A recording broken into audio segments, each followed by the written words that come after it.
ಸ್ನೇಹಿತರೆ ಎಲ್ರಿಗೂ ನಮಸ್ಕಾರ. ಈ ವಿಡಿಯೋ ಮಾಡ್ತಿರೋ ಉದ್ದೇಶ ಇಷ್ಟೇ. ಒಂದು ಆಲ್ರೆಡಿ ನಿಮ್ಗೆ ನಾವು ವಿಡಿಯೋ ಮಾಡಿ ಹೇಳಿದ್ವಿ. ಒಂದು ಪಾದಯಾತ್ರೆ ಏನು ಹಮ್ಮಿಕೊಂಡಿದ್ರು ನಮ್ಮ ರೈತ ಮುಖಂಡರು.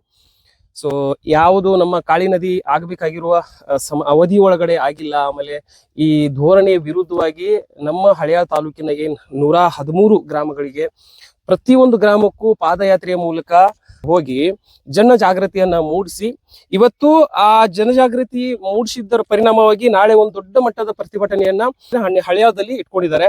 ನಾಳೆ ಯಾಕೆ ಭಾಗವಹಿಸಬೇಕು ಅನ್ನೋದ್ರ ಬಗ್ಗೆ ಕಂಪ್ಲೀಟ್ ಡೀಟೇಲ್ಸ್ ನ ಈ ವಿಡಿಯೋದಲ್ಲಿ ನಾನು ನಿಮ್ಗೆ ಕೊಡ್ತೀನಿ. ಸೊ ಮೊದಲನೇದಾಗಿ ನಮ್ಮ ಕಬ್ಬು ಬೆಳೆಗಾರ ಹಿತರಕ್ಷಣಾ ಸಮಿತಿಯ ಅಧ್ಯಕ್ಷರಾದಂತಹ ನಮ್ಮ ನಾಗೇಂದ್ರ ಜಿವೋಜಿ ಅವರಿದ್ದಾರೆ. ಸೊ ಅವರೇ ನಿಮ್ಗೆ ಇನ್ ಡೆಪ್ತ್ ಆಗಿ ಡೀಟೇಲ್ಸ್ ಗಳನ್ನ ಕೊಡ್ತಾರೆ. ಸರ್ ನಮಸ್ತೆ.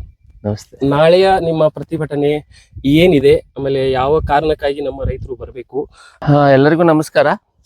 ನೋಡಿ, ನಾಳೆ ಏನು ಪ್ರತಿಭಟನೆ ಇಟ್ಕೊಂಡಿದ್ದೇವೆ. ಈ ಪ್ರತಿಭಟನೆ ಇರುವಂತದ್ದು ನಮ್ಮ ಪಕ್ಕದ ಕಾಳಿ ನದಿಯಿಂದ ನಮ್ಮ ಹಳೆಯಾಳ ತಾಲೂಕಿನ ಎಲ್ಲ ಕೆರೆಗಳನ್ನ ತುಂಬಿಸುವಂತ ಇವೆಲ್ಲ ಕೆರೆಗಳಿದಾವಲ್ಲ, ಈ ಕೆರೆಗಳನ್ನ ತುಂಬಿಸುವಂತ ಯೋಜನೆ.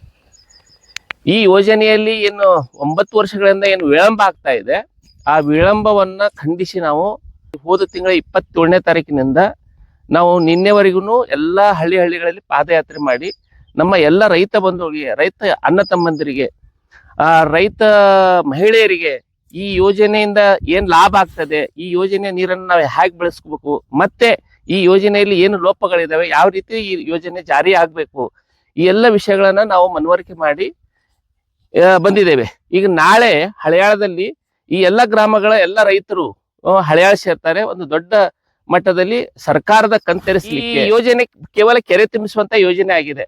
ಈ ಕೆರೆ ತುಂಬಿಸುವ ಯೋಜನೆ ಆದ್ರೆ ಇದರಿಂದ ರೈತರಿಗೆ ನೀರಾವರಿ ಆಗ್ತದೆ ಅಂತ ಕನಸು ಕಾಣೋದು ನಾವು ತಪ್ಪಾಗ್ತದೆ. ಯಾಕಂದ್ರೆ ಹಳೆಯಾಳ ತಾಲೂಕಿನಲ್ಲಿ ಬಹಳಷ್ಟು ಹಿಂದೆನೆ, ಸುಮಾರು 40 ವರ್ಷಗಳ ಹಿಂದೆನೆ ಒಂದು ದುರ್ಗದ ಹಳ್ಳ ಕೆರೆ ಆಗಿದೆ, ಇಲ್ಲಿ ಗಡಿಯಾಳ ಕೆರೆ ಆಗಿದೆ, ಇಲ್ಲಿ ಮಾವಿನಕೊಪ್ಪ ಕೆರೆ ಇದೆ, ಇಲ್ಲಿ ಹರವಳ್ಳಿ ಮತ್ತೆ ಅಂಬಡ್ಗ ಕೆರೆ ಇದೆ, ತೆರಗಾವದಲ್ಲಿ ಒಂದು ದೊಡ್ಡ ಕೆರೆ ಇದೆ. ಇವೆಲ್ಲ ಕೆರೆಗಳಿದಾವೆ. ಆದ್ರೆ ಈ ಎಲ್ಲ ಕೆರೆಗಳಿಂದ ಒಂದು 100 ಎಕರೆನೂ ಇವತ್ತಿನವರೆಗೂ ಎಲ್ಲೂ ನೀರಾವರಿ ಆಗಿಲ್ಲ. ಯಾಕಂದ್ರೆ ಕೆರೆಯಲ್ಲಿ ನೀರಿದ್ದ ಮಾತ್ರಕ್ಕೆ ನೀರಾವರಿ ಆಗ್ತದೆ ಅಂತ ಹೇಳೋದು ತಪ್ಪು. ಆ ಕೆರೆಯಿಂದ ಹೊಲಗಳಿಗೆ ಹೋಗ್ಲಿಕ್ಕೆ ಕೆನಾಲ್ಗಳು ಬೇಕು. ಅದಕ್ಕೆ ನಮ್ಮ ತಾಲೂಕಿನ 92 ಹಳ್ಳಿಗಳಲ್ಲಿ ಸುಮಾರು 117 ಕೆರೆಗಳಿದಾವೆ. ಯಾವುದೇ ಕೆರೆಗಳಿಗೆ ಇನ್ನೂವರೆಗೂ ಕೆನಾಲ್ ಇಲ್ಲ. ಆ ಕೆನಾಲ್ಗಳು ಆಗ್ಬೇಕು. ಮತ್ತೆ ಈ ಯೋಜನೆಯಿಂದ ಬಹಳಷ್ಟು ಗ್ರಾಮಗಳು ವಂಚಿತ ಆಗಿದ್ದಾವೆ. ಫಾರ್ ಎಕ್ಸಾಂಪಲ್ ನಮ್ಮ ಈ ಅಲ್ಲೋಳಿ ಕೆರೆ ಇರ್ಬೋದು, ಈಗ ನಿಂತಿದ್ದೀವಿ, ಈ ಕೆರೆನೂ ವಂಚಿತ ಆಗಿದೆ. ಇದೆ ಖಾಮಡೋಳಿ, ಚಿಬ್ಲಿಗೇರಿ, ಮಲವಡಿ, ಆಮೇಲೆ ಕಾಳಗಿನಕೊಪ್ಪ, ಗುಂಡೋಳಿ, ಶೆಕನಕಟ್ಟ, ಈ ನಿಲ್ವಾನಿಗಿ, ಮುಂದೆ ತಟ್ಟಿಗೇರ, ಪಾಂಡ್ರವಾಳ, ಈ ಕಡೆ ಜನಗ, ಹಂಪಿಹೊಳಿ, ಈ ಗ್ರಾಮದಲ್ಲಿರುವ ಎಲ್ಲ ಕೆರೆಗಳಿಗೂ ಸಹಿತ ಏತ ನೀರಾವರಿ ಮೂಲಕ ನೀರನ್ನು ಸರಬರಾಜು ಮಾಡಬೇಕು. ಮತ್ತು ಆ ಎಲ್ಲಾ ರೈತರಿಗೂ ಸಹಿತ ಇದರ ಲಾಭ ಸಿಗಬೇಕು ಅನ್ನುವಂತ ಅದಕ್ಕಾಗಿ ನಾವು ಒಂದು ಹೊಸ DPR ತಯಾರು ಮಾಡಿ ಈ ಎಲ್ಲ 92 ಹಳ್ಳಿಗಳ 117 ಕೆರೆಗಳು ಮತ್ತೆ ಯಾವ ಗ್ರಾಮಗಳು ಇದರಲ್ಲಿ ವಂಚಿತ ಆಗಿದ್ದಾವೆ, ಈ ಎಲ್ಲಾ ಗ್ರಾಮಗಳಿಗೆ ಈ ನೀರನ್ನು ಸರಬರಾಜು ಮಾಡುವಂತ ಯೋಜನೆಯ ಹೊಸ ಸಮಗ್ರ ನೀರಾವರಿ ಹೆಸರಿನಲ್ಲಿ ಒಂದು DPR ತಯಾರಾಗಬೇಕು. ಈಗ ಈ ಕೆಲಸ 2017ರಲ್ಲಿ ಶುರು ಆಗ್ತದೆ, ಇನ್ನೂ ಮುಗಿಲಿಕ್ಕೆ ತಯಾರಿಲ್ಲ. ಅಳ್ನಾವರ ಶಹರಕ್ಕೆ ಕುಡಿಯುವ ನೀರಿನ ಯೋಜನೆ ಕಾಮಗಾರಿ ಆದ್ರೆ ಬರೀ ಲಾಕ್ಡೌನ್ದಲ್ಲಿ 2-2.5 ವರ್ಷದಲ್ಲೇ ಕೆಲಸ ಪೂರ್ಣ ಆಗ್ತದೆ. ನಮ್ದು ಲಾಕ್ಡೌನ್ಕಿಂತ ಮುಂಚೆನೇ ಈ ಕೆಲಸ ಮುಗಿಬೇಕಾಗಿತ್ತು. ಇವತ್ತು ಲಾಕ್ಡೌನ್ ಮುಗಿದು 6-7 ವರ್ಷ ಆದ್ರೂ ಇನ್ನೂವರೆಗೂ ಈ ನೀರ್ ಬರ್ತಾ ಇಲ್ಲ. ಇದ್ರ ಹಿಂದೆ ಬಹಳಷ್ಟು ಷಡ್ಯಂತ್ರಗಳಿದಾವೆ.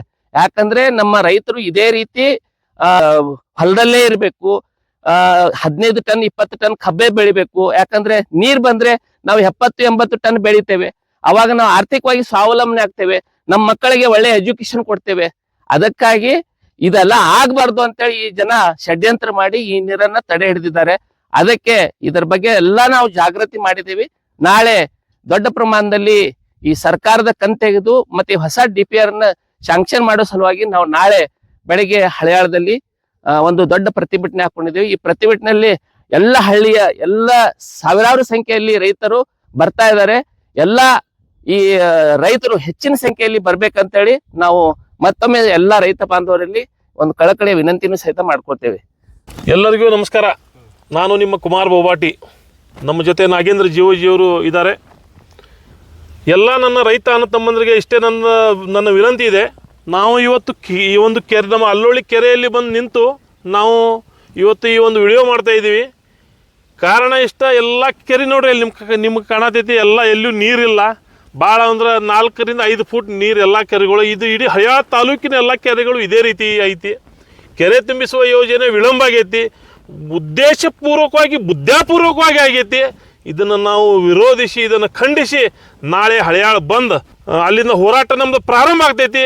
ಇಲ್ಲಿಂದ ಈ ವಿಷಯ ಇಲ್ಲಿವರೆಗೆ ಬಿಡುವುದಿಲ್ಲ. ಈ ವಿಷಯ ನಾವು ಮತ್ತು ಬೆಂಗಳೂರಿಗೆ 100 ರೈತರು ಸೇರಿ ಮುಂದಿನ ನಮ್ಮ ಮುಖ್ಯಮಂತ್ರಿಗಳ ಕಡೆ ಹೋಗಿ ಈ ಹೊಸ DPR, ಹೊಸ ಏತ ನೀರಾವರಿ ಯೋಜನೆ ಇದು ಮಂಜೂರು ಮಾಡಿಕೊಂಡೇ ಬರ್ತೇವೆ. ನೀವೆಲ್ಲರೂ ಹಳಿಯಾಳಕ್ಕೆ ನಾಳೆ ಸಾವಿರಾರು ಸಂಖ್ಯೆಯಲ್ಲಿ ಬಂದಿದ್ದೇ ಆದರೆ ನಾಳೆ ನಮ್ಮ ಹೋರಾಟ ಯಶಸ್ವಿ ಆಗ್ತೈತಿ. ಇಲ್ಲಾಂದ್ರೆ ಯಾವುದೇ ಕಾರಣಕ್ಕೂ ಯಶಸ್ವಿ ಆಗೋದಿಲ್ಲ. ನಾವು ಅರ್ಜಿ ಕೊಟ್ಟು ಮನೆಗೆ ಹೋಗೋದಾಗ್ತೈತಿ. ಇದು ಎಲ್ಲ ಯಾವುದೇ ಸ್ವಾರ್ಥ ಇಲ್ಲದ ರೈತರ ಸಲುವಾಗಿ ಎಲ್ಲ ಕಡೆ ಹಳ್ಳಿಗಳಲ್ಲಿ ಪಾದಯಾತ್ರೆ ಮಾಡಿ ನಿಮಗೆಲ್ಲರಿಗೂ ಜಾಗೃತಿ ಮಾಡೀವಿ. ಇದನ್ನು ಯಾರು ಮರಿಬೇಡ್ರಿ. ವಿಶೇಷವಾಗಿ ಮತ್ತೊಂದು ಹೇಳ್ತೇನೆ, ಈ ಕಾಲೇಜ್ ಹೋಗುವಂಥ ಹುಡುಗರು, ನಿಮ್ಮ ತಂದೆ ತಾಯಿಗಳು ಭಾಳ ಕಷ್ಟದಲ್ಲಿ ಇದ್ದಾರೆ, ಕಷ್ಟದಲ್ಲಿ ಕೃಷಿ ಭೂಮಿಯನ್ನು ಮಾಡ್ತಾ ಇದ್ದಾರೆ. ನೀವು ಇದನ್ನು ಒಂದೇ ಕೆಲಸ ಮಾಡಿರಿ. ಎಕ್ಸಾಮ್ ಇದ್ದವರು ನಾಳೆ ಎಕ್ಸಾಮಿಗೆ ಹೋಗ್ರಿ, ಯಾರ್ದು ಎಕ್ಸಾಮ್ ಇಲ್ಲ ನಾಳೆ ಎಲ್ಲರೂ ಬರ್ರಿ, ಎಲ್ಲ ವಿದ್ಯಾರ್ಥಿಗಳು ಬರ್ರಿ. ಇದನ್ನು ಎಲ್ಲ ಕಡೆ ಫಾರ್ವರ್ಡ್ ಮಾಡಿರಿ, ಶೇರ್ ಮಾಡಿರಿ, ಎಲ್ಲರಿಗೂ ಗೊತ್ತಾಗಲಿ ಅಂತಕ್ಕಂಥ ಮಾತನ್ನು ಈ ಸಂದರ್ಭದಲ್ಲಿ ಹೇಳಿ ತಮಗೆ ನಾನು ಕಳಕಳಿಯಿಂದ ಮನವಿ ಮಾಡ್ಕೋತೇನೆ. ನಮಸ್ಕಾರ.